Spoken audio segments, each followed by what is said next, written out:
Bom dia! Hoje são 8 de outubro de 2018, segunda-feira, Brasília, Distrito Federal.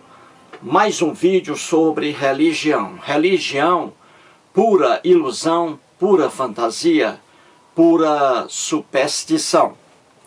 Neste vídeo, vou aqui abordar a seguinte pergunta: se não aceitar a Jesus, o que acontece com uma pessoa? Muito bem, vou trabalhar aqui com um comentário de um internauta. Eu valorizo muito os comentários de internautas. Tanto é verdade que os trago para o quadro, né? Dentro do possível. Pois bem, vou trabalhar neste vídeo com um comentário de um internauta e trabalhar também com uma afirmação do filósofo alemão Friedrich Nietzsche. E vou trabalhar também com mais uma passagem, um trecho do livro de Sigmund Freud, que aqui está, o pai da psicanálise, com seu livro O Futuro de uma Ilusão. A ilusão a que se refere Freud aqui é a religião, correto? Então vamos aí trabalhar com um comentário de um internauta, a afirmação do filósofo alemão Friedrich Nietzsche e um trecho aí do Sigmund Freud, porque aqui as coisas se encontram, correto? Então vamos aqui ao quadro. Muito bem, a pergunta aí, gente, a pergunta é, não pergunta propriamente dita, né? Vamos aí, o questionamento, melhor dizendo, não é? Se não aceitar Jesus, o que acontece com uma pessoa, hein?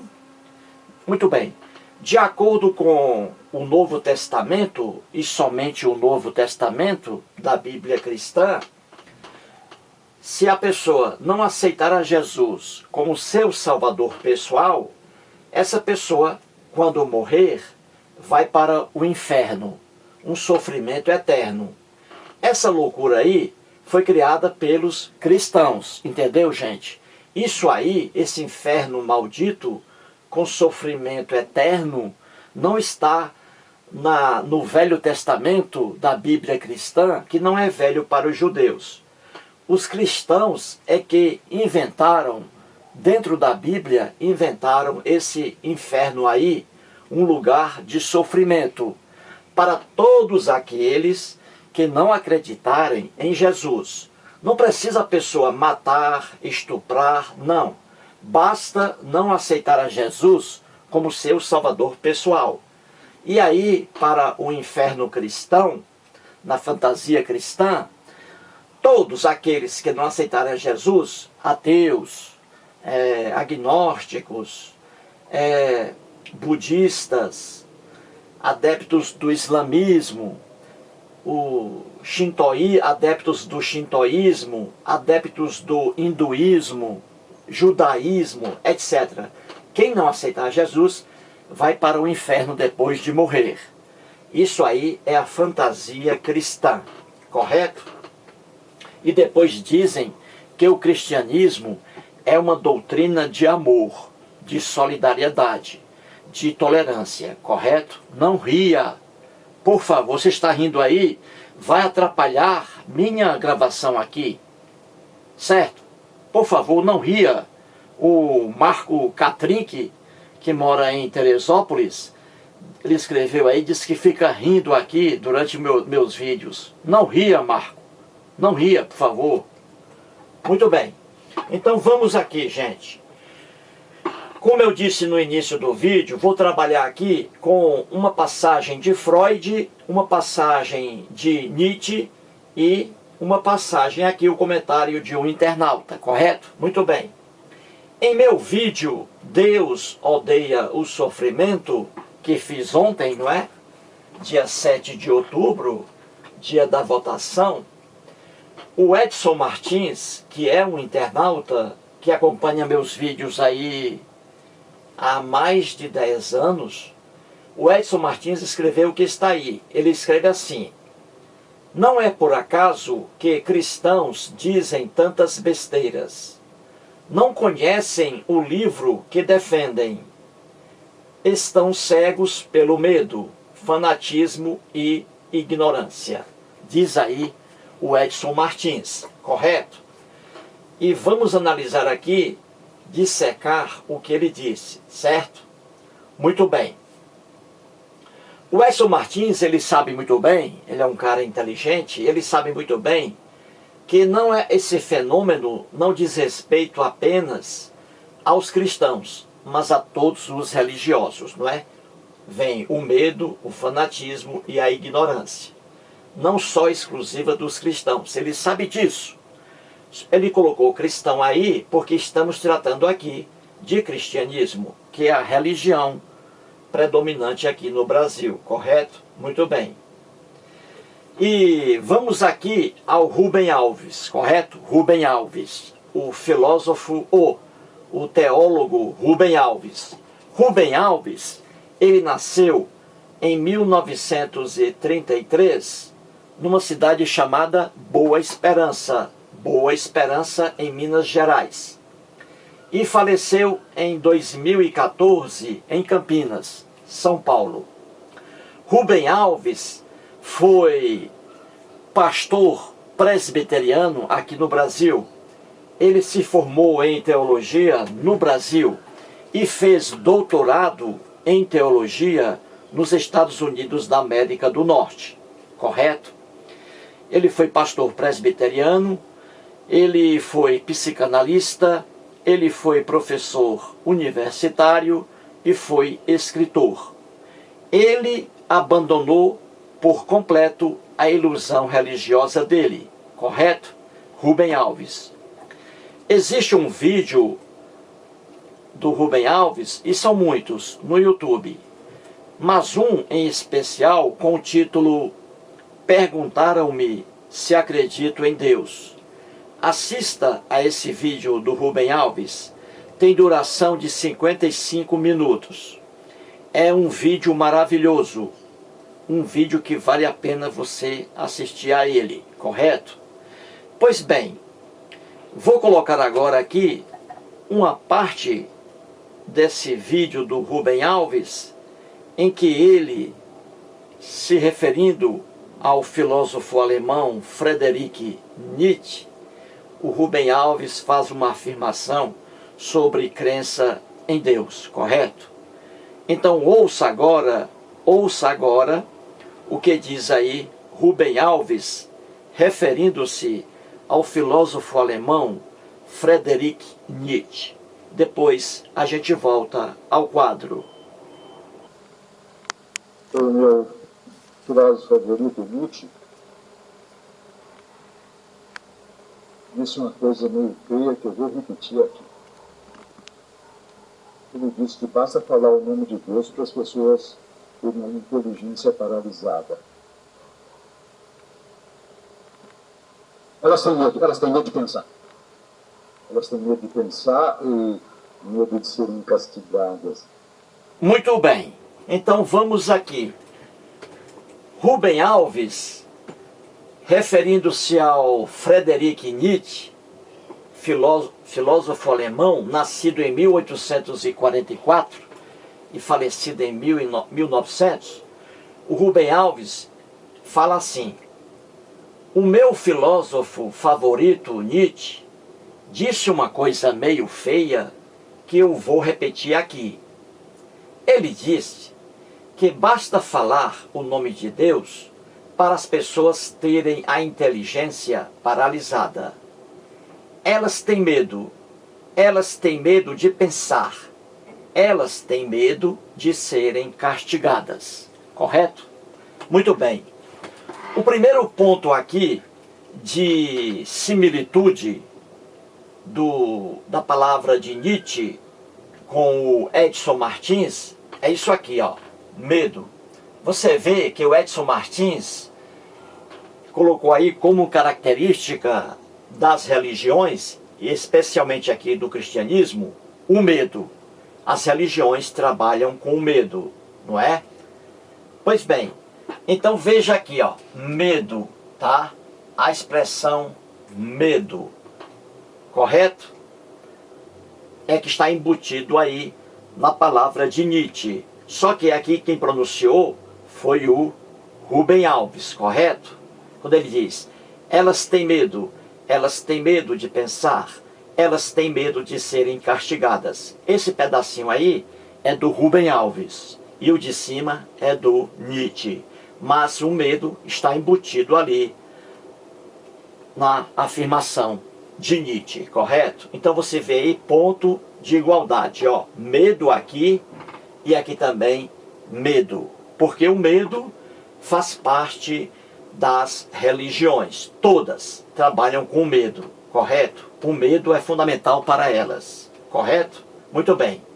Agora vamos aqui a passagem de Sigmund Freud, depois eu vou fazer aqui o estudo das três. Vamos ver aqui, Sigmund Freud nasceu em 1856 em Freiberg, na época território do Império Austro-Húngaro, e faleceu em 1939 em Londres, na Inglaterra. Sigmund Freud foi o primeiro filho do casal Jacob e Amália. Era o filho mais inteligente de todos. A inteligência dele já era notada na fase de infância. Um menino muito inteligente. E depois formou-se em neurologia, não é? Neurologista e aí psicanalista. O pai da psicanálise, não é? A psicanálise tem dois períodos. Antes de Freud, nada. Depois de Freud, a psicanálise.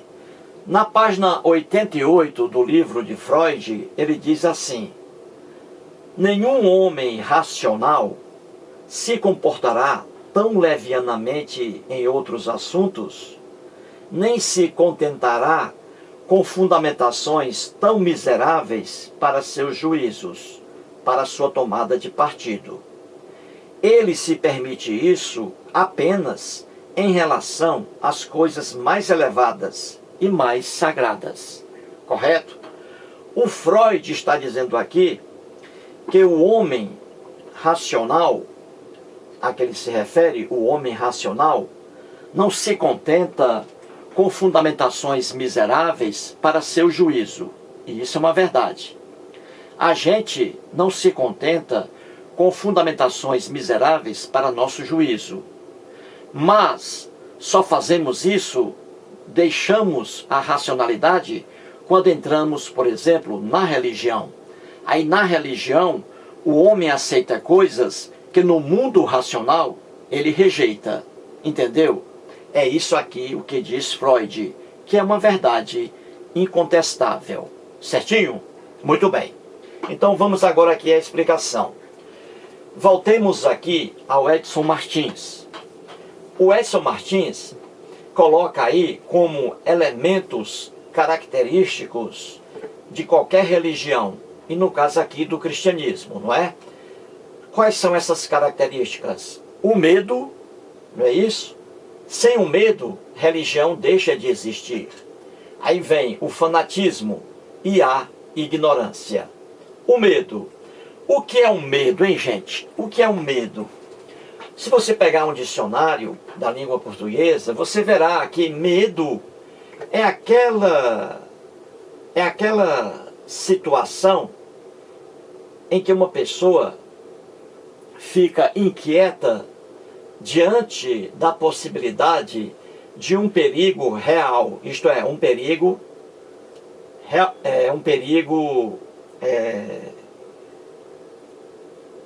que está dentro, um perigo que está dentro da normalidade, que faz parte do seu mundo social. Então, o medo é essa sensação de inquietação de uma pessoa diante de um perigo real, iminente, correto? E também é uma sensação de inquietação diante de um perigo imaginário, um perigo que não existe, mas a pessoa fica com medo, sem razão alguma. esse medo aqui, em relação a um perigo imaginário, imaginário porque não existe, só na cabeça da pessoa que sente o medo. Então, esse perigo imaginário, ele, por incrível que pareça, tem a mesma força que a situação de um perigo real. Por exemplo, se o Edson Martins, ele vai chegando à sua casa e o vizinho dele, está lá com um revólver dentro de casa e o vizinho acabou de matar a esposa e está lá com um revólver dizendo: ninguém vai entrar aqui nessa casa, ninguém vai. Quem entrar aqui nessa casa, quem passar do portão, eu atiro, eu mato, diz o homem. O Edson Martins está aí diante de um perigo real, um perigo que realmente existe. E o Edson Martins não é louco, idiota, para entrar na casa e tomar o revólver do homem. Ele não é louco para fazer isso. Então o Edson Martins está aí diante de um perigo real. E perigo imaginário são os cristãos. Quando os cristãos, lá no Novo Testamento, inventaram que aquele que não aceitar a Jesus como seu salvador pessoal, quando morrer, claro, quando morrer, aí vai para o inferno. É um sofrimento eterno. Não porque matou alguém, não porque estuprou alguém, apenas porque não aceitou a Jesus como seu salvador pessoal. Não ria, por favor, Marco Catrinck, por favor, cara, não ria. Você fica rindo aí, atrapalha a minha gravação aqui, cara. Porra. Muito bem. Então veja aí o perigo imaginário. Então um cristão, ele entra numa igreja cristã porque ele tem medo, quando morrer, ele tem medo de ir para o inferno. Aí ele entra na igreja cristã, porque a propaganda em cima do inferno é grande. Então a igreja trabalha mais com medo do que com qualquer outra coisa. Entendeu? Então esse medo de um inferno quente depois da morte, é esse medo aí que faz muitas pessoas aderirem a igrejas cristãs. É o que vemos aí. A pessoa fica com medo de, depois de morrer, sofrer muito calor, ser queimada eternamente no inferno. Depois da morte, nada existe. Depois da morte, ninguém é queimado. Não há nada para se queimar. Correto? Muito bem. Então, mostrei aí um exemplo de perigo real, que foi aí o perigo enfrentado pelo Edson Martins, e um perigo imaginário, que é isso aí. É um inferno aí criado pelos cristãos. Então isso aí, gente, é o medo. É o medo diante de uma situação imaginária, no caso aí dos cristãos, correto? E o medo imaginário, ele não tem racionalidade alguma, entendeu? O perigo imaginário aqui, melhor dizendo, o perigo imaginário, ele não se sustenta. Ele não se sustenta porque a pessoa não está vivendo uma coisa real. É uma coisa criada na cabeça dessa pessoa. No caso aí, o inferno dos cristãos. Correto? Então isso aí é o perigo imaginário. Ele é irracional. Ele não se sustenta. E fora da religião, eu posso dar aqui vários exemplos de perigo imaginário, que não existe. Quer um exemplo? Peguemos o arquiteto Oscar Niemeyer, já falecido. Oscar Niemeyer foi um grande arquiteto, não é isso? Um grande arquiteto no Brasil e fora do Brasil. E a marca do Niemeyer, mais do que em qualquer lugar, a marca dele está aqui em Brasília. Muitas obras dele, correto? Pois bem, o Oscar Niemeyer, ele era ateu. Ele era ateu, correto? Muito bem. Mas ele tinha medo profundo, e nada tem a ver com crença e nem descrença.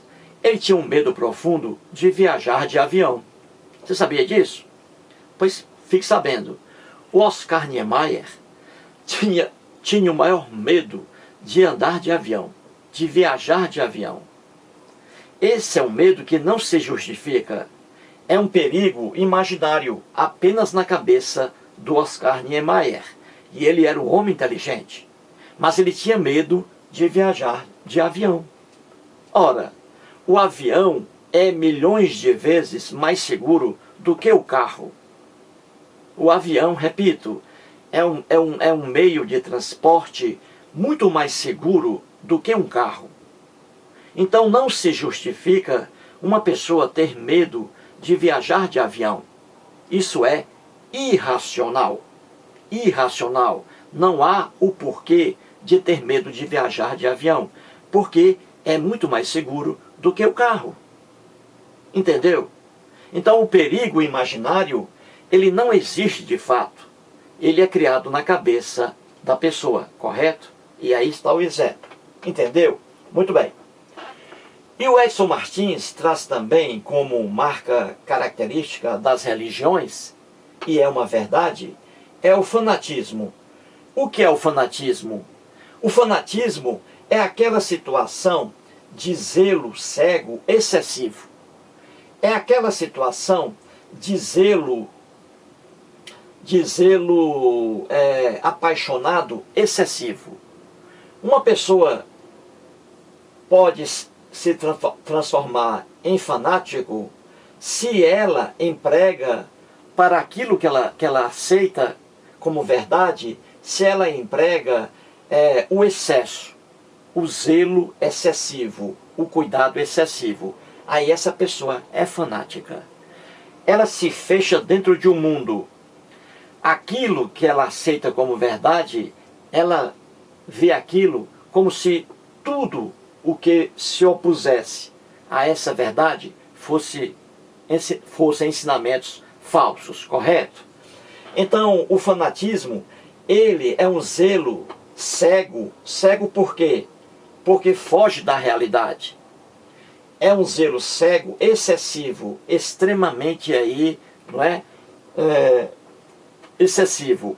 E esse fanatismo, ele pode se verificar em várias áreas do conhecimento humano. E ele é muito forte aí, como a gente vê, em 3 criações do homem. O homem cria religiões, o homem cria deuses, o homem cria anjos, o homem cria demônios, não é isso? O homem cria ritos, etc. Então, o fanatismo, ele se verifica com mais força em três criações do homem. Nas religiões, o fanatismo é absurdo. Ele é altamente excessivo nas religiões. Ele também é excessivo no mundo da política, partidos políticos. As pessoas ficam cegas quando optam por um partido político, ficam completamente cegas. O fanatismo também é muito forte no mundo do esporte, não é? Futebol aqui no Brasil, a gente vê torcedores aí do Flamengo, principalmente, Corinthians, não é? São Paulo, Palmeiras, indo a estádios de futebol armados, com paus, pedras, facas, e aí eles brigam entre si. São pessoas doentes, são pessoas fanáticas. Então o fanatismo cega as pessoas, entendeu? Daí a expressão do Edson Martins. O fanatismo é uma das características inafastáveis das crenças religiosas, correto? E por fim, o Edson Martins fala aqui sobre ignorância, que é outra verdade. A ignorância, na pura acepção da palavra, ignorância significa desconhecer, desconhecimento. A ignorância é isso. Ignorante é aquele que desconhece um assunto. Muita gente usa em outro sentido, não é? Homem ignorante, um homem violento. Mas aqui não. Na pura acepção da palavra, no sentido denotativo da palavra, do vocábulo, ignorância é falta de conhecimento. E isso aqui é muito comum também no mundo das religiões. Diz o Edson Martins que os cristãos aqui não conhecem o próprio livro que defendem, que é a Bíblia cristã. E isso é outra verdade que eu mostro aqui em meus vídeos, não é? E explicando direitinho, com livros aqui de religiosos, né? E mostrando os erros ali. Pois bem, diz o Edson Martins que os cristãos não conhecem o livro que defendem, que é a Bíblia cristã. E isso é uma verdade. Você aí que está assistindo a meu vídeo neste momento, gostaria de que fosse sincero comigo. Se você é um cristão, com certeza você não conhece a Bíblia, não lê a Bíblia. E eu digo isso com conhecimento de causa. É o que eu falo sempre aqui. Na minha casa, minha família, minha mãe e meu pai constituíram ali 19 filhos. Morreram 11. Hoje são 8 filhos, correto? 4 homens e 4 mulheres. A única pessoa que teve o gosto de ler a Bíblia fui eu. A única pessoa que teve o gosto de estudar com responsabilidade a Bíblia fui eu. A única. E eu sou ateu. Os outros irmãos meus, 7, 8 comigo, né? 7. 4 moram em Fortaleza. 4. E 2 em Sobral e 1 em Imperatriz, correto? Muito bem. Esses meus irmãos, eles são cristãos católicos. Eu recebi uma educação cristã católica em minha casa, correto? Esses irmãos são católicos. Só que nenhum deles, conhece a Bíblia cristã. Nenhum deles estuda a Bíblia cristã. Nenhum. Mas são cristãos, você vê. Eles não conhecem a história da Igreja Católica Apostólica Romana, mas eles defendem a Igreja. Entre aspas, defendem. Eles não conhecem a Bíblia, mas eles, entre aspas, defendem a Bíblia. Isso aqui que o Edson Martins está dizendo é a mais pura verdade. É a mais pura verdade.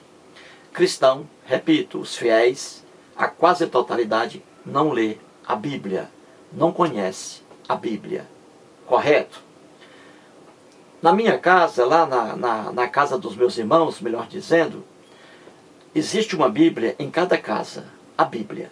Só que ela está aberta, ela fica aberta sobre um móvel. Isso é superstição. Bíblia não protege nada, nem Bíblia, nem os livros de José de Alencar, nem Machado de Assis, tudo é a mesma coisa. São capas e folhas. Então, na casa dos meus irmãos, que não leem a Bíblia, sempre há uma Bíblia lá aberta. Sempre. Sempre. Há uma Bíbliazinha com as páginas amareladas pelo tempo, cheias de poeiras. Ou seja, quem deixa uma Bíblia aberta como se fosse proteger alguma coisa, essa pessoa, com todo respeito, é muito ignorante. Não tem o menor respeito até pela própria Bíblia, pelo livro. Eu tenho aqui em casa 7 Bíblias. Estão aqui, todas bem conservadas. Todas bem conservadas. E elas ficam fechadas, como fica fechado o livro de Machado de Assis, de Carl Sagan, né? De Richard Dawkins, correto?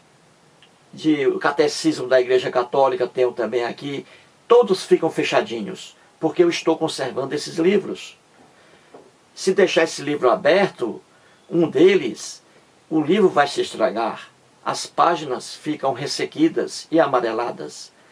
Daí a situação precária das Bíblias na casa dos meus irmãos, que são cristãos, mas não leem a Bíblia. O cristão, para você entender bem, ele não tem, na verdade, o menor respeito pela Bíblia. Não tem. Já que a Bíblia é um livro para o cristão, é um livro sagrado, entre aspas, então deveria ser um livro que o cristão leria todos os dias. Todos os dias. Mas ninguém lê. Minha irmã, lá em Fortaleza, minha irmã, ela lê aquela revista horrível, Caras, só luxo, né, de artistas aí. Ela adora ler a revista Caras. mas ela não lê a Bíblia. Então você vê que o cristão defende uma coisa que, no fundo, nem liga para essa coisa.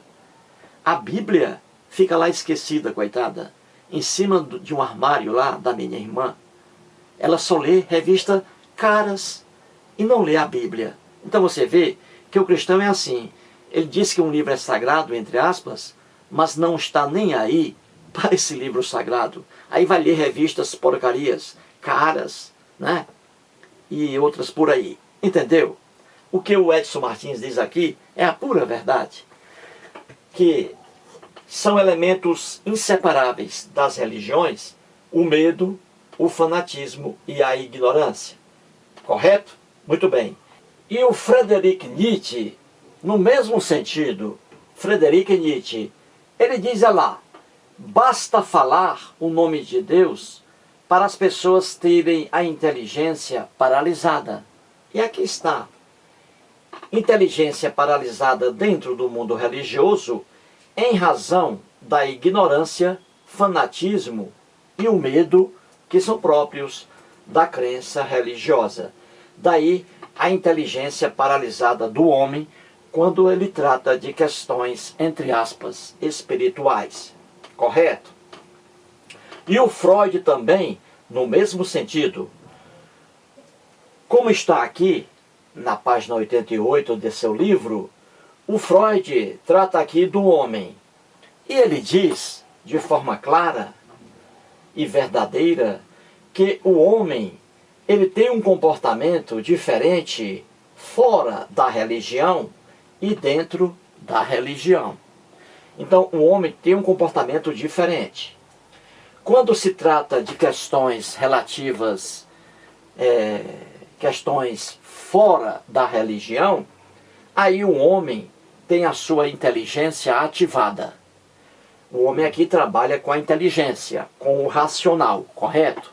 É o que diz aqui Freud. Já no campo da religião, quando um homem qualquer, ele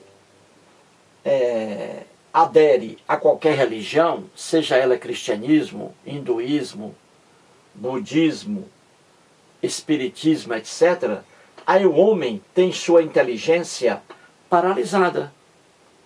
Então você vê que Freud, Nietzsche e Edson Martins estão aqui afirmando uma coisa que é a pura verdade no mundo das ideias religiosas. Então veja aqui o exemplo de Freud. Um homem com dois comportamentos. Fora da religião, ele age assim. E dentro da religião, ele agiria de forma diferente. Fora da religião, o homem trabalha com a inteligência, com o racional. Na religião, ele trabalha com o irracional. Irracional. É por isso que o Freud diz que o homem racional, ele não se contenta com fundamentações tão miseráveis. Aqui, ó.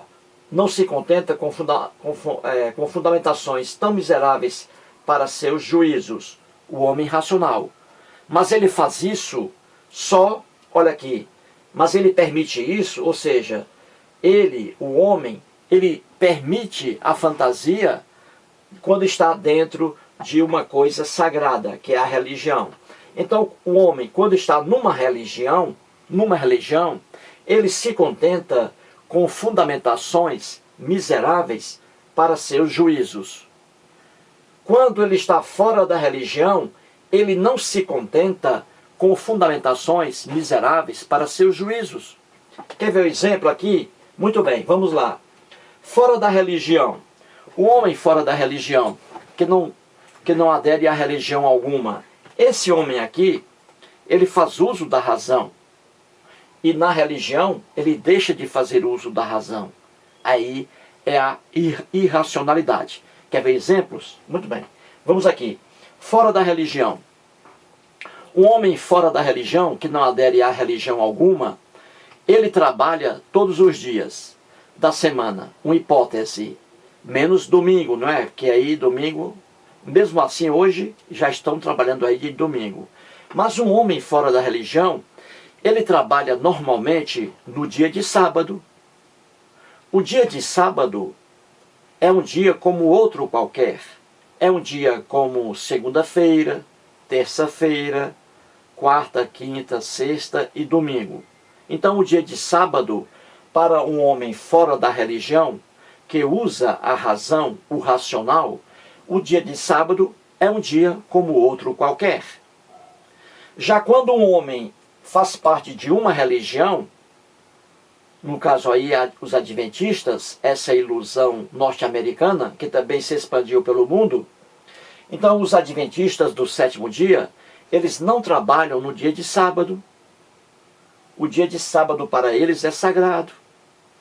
Então, veja bem, para o homem religioso, veja aí, ele se contenta com fundamentações miseráveis, porque o dia de sábado é um dia como outro qualquer. Mas o homem religioso aqui, ele perde o juízo dele e ele se sente proibido de trabalhar no dia de sábado. O que não acontece com o homem fora da religião, que tem uma visão melhor. O dia de sábado é um dia como outro qualquer. Então veja, se um cidadão, um homem, ele é adepto da igreja adventista, ele não vai trabalhar no dia de sábado. E outro religioso que não for adepto da adventista, mas do islamismo, então esse aqui que é adepto do islamismo, ele vai respeitar já a sexta-feira. A sexta-feira é o dia sagrado para os muçulmanos, o sábado para os adventistas, entendeu? Duas religiões aí. E em ambas, o homem perde o raciocínio, perde a razão. Porque o homem normal, fora da religião, ele trabalha sábado, ele trabalha sexta, porque sexta e sábado são dias normais. O homem só coloca na cabeça que o sagrado, quando ele perde a razão, é irracional. Não se justifica uma pessoa não trabalhar no dia de sábado, porque sábado é um dia normal, entendeu? Então é como diz o Freud, fundamentações miseráveis para seus juízos o homem tem dentro da religião. Fora da religião, o homem é racional, não aceita isso. Porque tornar um dia sagrado, isso é irracional. Não existem dias sagrados. Cada dia é igual ao outro. Correto? Outro exemplo aqui. Um homem fora da religião, ele come carne de porco. Ele gosta de carne de porco. É uma carne sadia. A ciência aí que eu diga, a carne de porco é uma carne sadia. Então é racional um homem comer carne de porco. Está dentro da racionalidade. Já quando o homem entra numa religião, aí a religião, o judaísmo, os judeus, não comem carne de porco. Os judeus não comem carne de porco. Então veja, o homem religioso, com uma restrição aí. Nada existe de errado em comer carne de porco, a ciência que eu diga. Mas a religião pode proibir uma pessoa de comer uma carne X. E isso aqui é irracional, fora da racionalidade, entendeu? É isso aqui que diz Freud. Então o homem religioso, ele deixa de comer aqui carne de porco, por causa de sua religião. Aí há irracionalidade. Já o homem fora da religião, ele come normalmente carne de porco, e ela é sadia, entendeu? Então é isso que o Freud diz. O homem religioso, ele se contenta com fundamentações miseráveis para seu juízo na religião, que não se sustentam essas fundamentações quando o homem sai da religião e tem uma vida normal, entendeu? O homem fora da religião faz uso da razão e ele come também carne de vaca, de boi, carne de vaca. Já os hindus, os adeptos do hinduísmo, lá na Índia, eles não comem carne de vaca. Eles evitam a carne. A vaca, para eles, é um animal sagrado para os adeptos do hinduísmo. Isso é irracionalidade. dentro da religião, fora da religião, o homem come carne de vaca, porque a carne de vaca também é uma carne saborosa e é sadia também, a carne de vaca. Entendeu? É isso aqui o que diz Freud, que está em acordo com o que dizia Friedrich Nietzsche e com o que diz o Edson Martins. Entendeu a situação aí? Muito obrigado ao Edson Martins por ter feito aí o comentário. Eu gosto de valorizar comentários de internautas.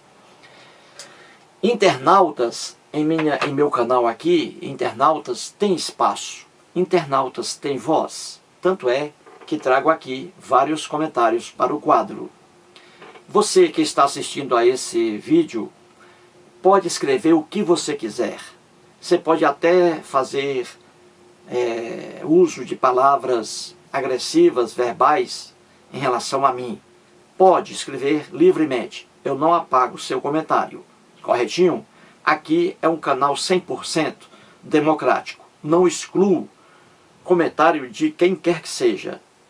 Até mesmo agressivos. Não os excluo, correto? Então vou terminar o vídeo mais uma vez com o grande Elvis Presley, não é? Grande Elvis Presley. Aí. Vamos cantar aqui a música de Elvis. Vamos cantar Bridge Over Troubled Water. O inglês eu aprendi em Sobral, no interior do meu Ceará, viu, Marco Catrink? Então vamos aqui a Elvis cantando Bridge Over Troubled Water. Pontes sobre águas turbulentas, correto? When the wind feelings small, when to soaring your eyes, I will confuse, I take you by. Oh, when the times get old and bridges can be found, like a bridge over troubled water, I will lay me down, like a bridge over troubled water, I will lay me down. Muito obrigado.